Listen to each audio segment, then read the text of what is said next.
morning, everyone. Welcome back to A Plethora of Feathers. Today, I am focusing on seed starting.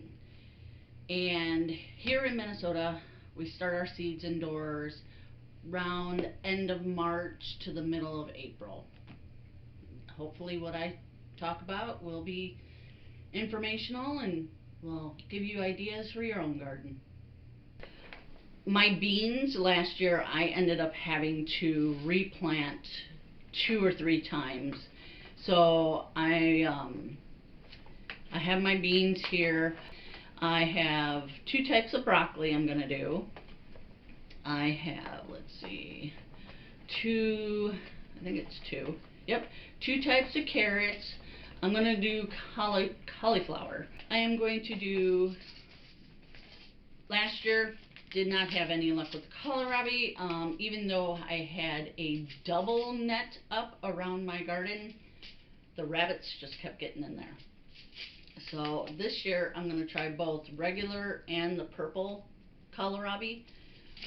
So the purple is called Purple Vienna, and then the regular is just the early white Vienna.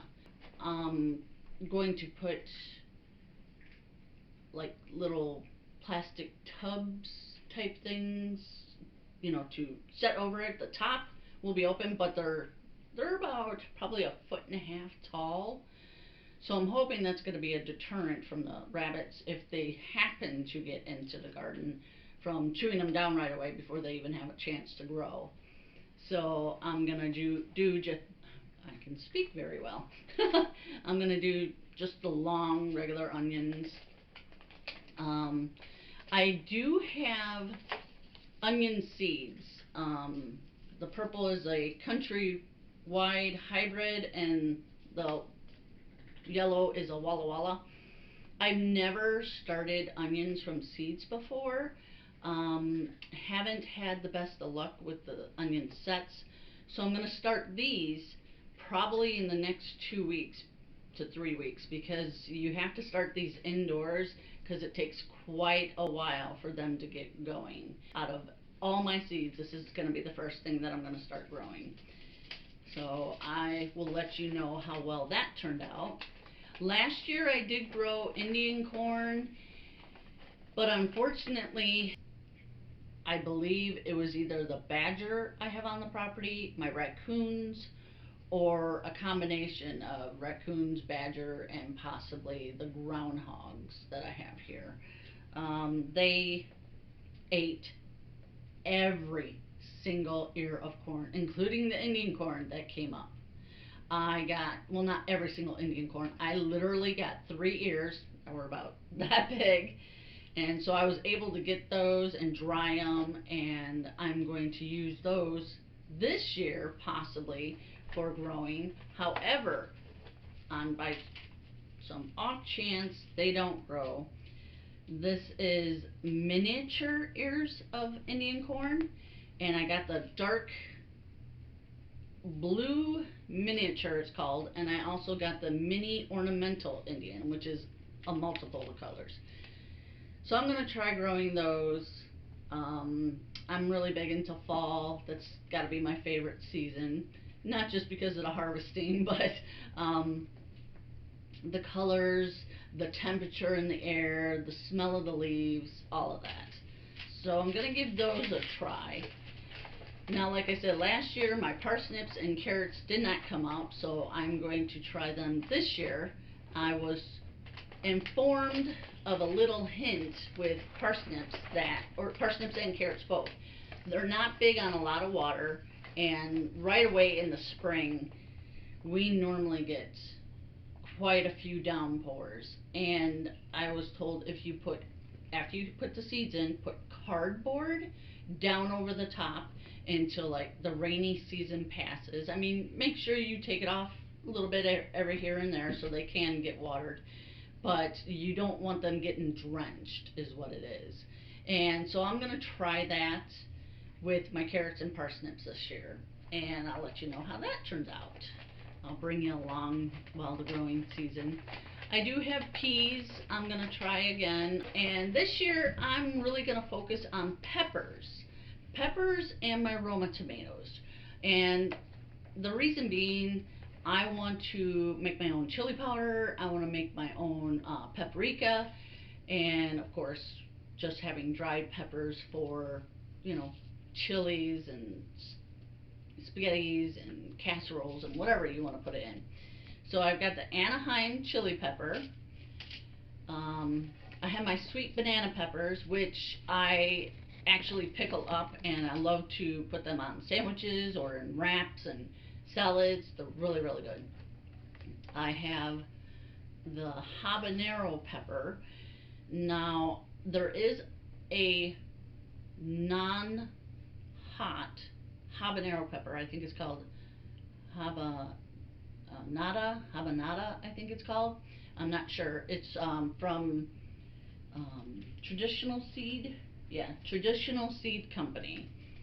And my son likes the taste of habanero. He just doesn't like the heat as much, which I have to agree.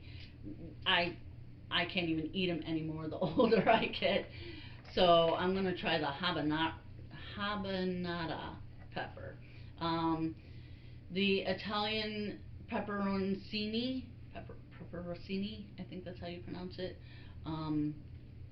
These are mildly hot, so I can put these in, like, if I want to do pickled eggs, or if I want to do any type of noodle salad, just to add just a touch of heat.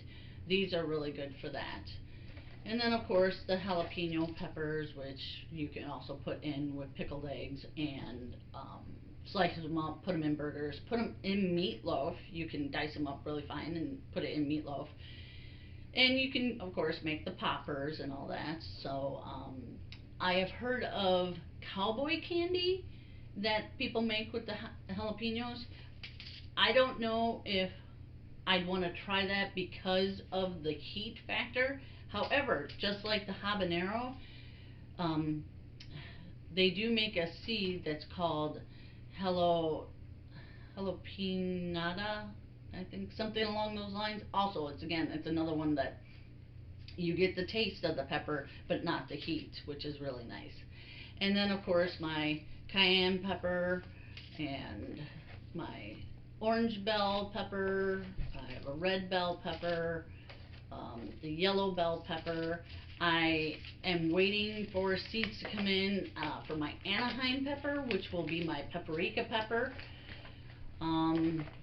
So there's all of those. I do have some pumpkin seeds in here that I'm not going to work on this year. I'm not going to do, because last year I planted, or replanted I should say, the massive pumpkin, the jack-o'-lanterns, and then of course just, you know, pie pumpkins. I replanted them 4 times, and of course by the end of June it was pretty much, I gave up, you know, because it wasn't so much that the rabbits were getting to them or any other animal. I have black beetles here, and I did not know that when I planted. It was my first full summer here. I haven't lived here that long, and that's how I found out about the beetles being really bad. That'll work. I am going to get some neem oil and put that on the plants, and hopefully that will deter any of the beetles.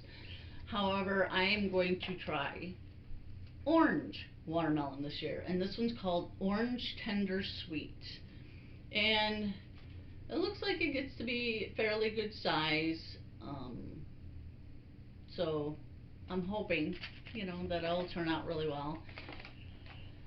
I also am going to try this year a winter squash called Buttercup. I, for the longest time in my life, could not stand any type of squash. The only one I kind of liked was zucchini, but that's if I grated it and put it in like zucchini bread or chocolate zucchini cake. And last year I tried growing butternut squash for my neighbor because she absolutely loves it. I planted 20 plants, and I know that seems like a lot. The bugs took it over horrendously, and I only got like a total of 14 of them out of all those plants.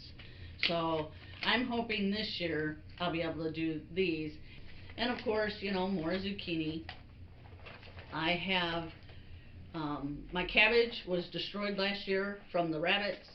I have this year, I'm going to try, it kind of reminds me of a oriental cabbage. It's called Machilii, something like that. It's a long cabbage. Of course, I'm going to do the regular all seasons cabbage, early, late. I'm going to do 2 or 3 different types of lettuce, and then I'm going to do my radishes. Now, I find it funny because my radish I had going really well, and a deer came along and ate them. A deer ate my radish. I didn't think like deer liked radishes. So I've got an ice cold radish, a China rose, a burpee white, the champion, cherry belle, French breakfast, watermelon. So I'm going to try all those. Spinach, again, last year got eaten by an animal. The other thing is I have a bunch of herbs I'm also going to do this year. I'm running low on some things. Last year I did my mint, oregano, let's see, what else? Rosemary, and I think some basil, yeah. And basil, rosemary, I got quite a bit. Mint, I got a ton. Oregano, my plant stayed really, really small, and I'm not sure why, so I'm going to do those again. I'm going to do basil. This year I'm going to try cat grass and catnip both. I have quite a few cats, so they're going to enjoy it.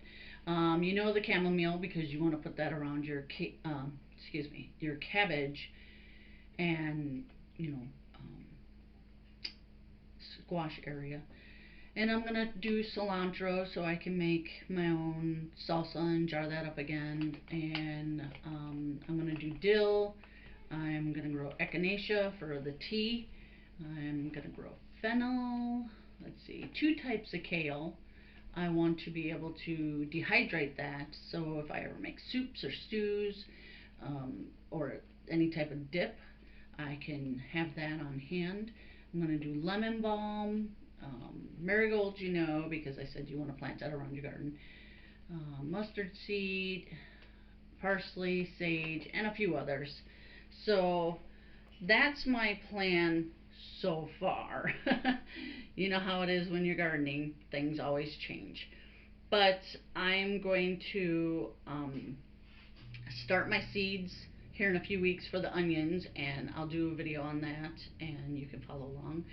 But if there are any tips or tricks on how to take care of the bugs to keep them away, those little black beetles, if you know the name of them, I would greatly appreciate you commenting and letting me know if you know what they're called.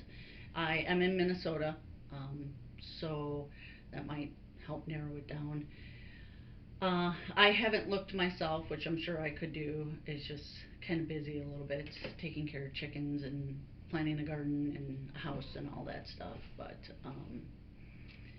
the other thing is, if any of my ideas give you an idea of what to do, please send me what your plans are. I'd love to read about them.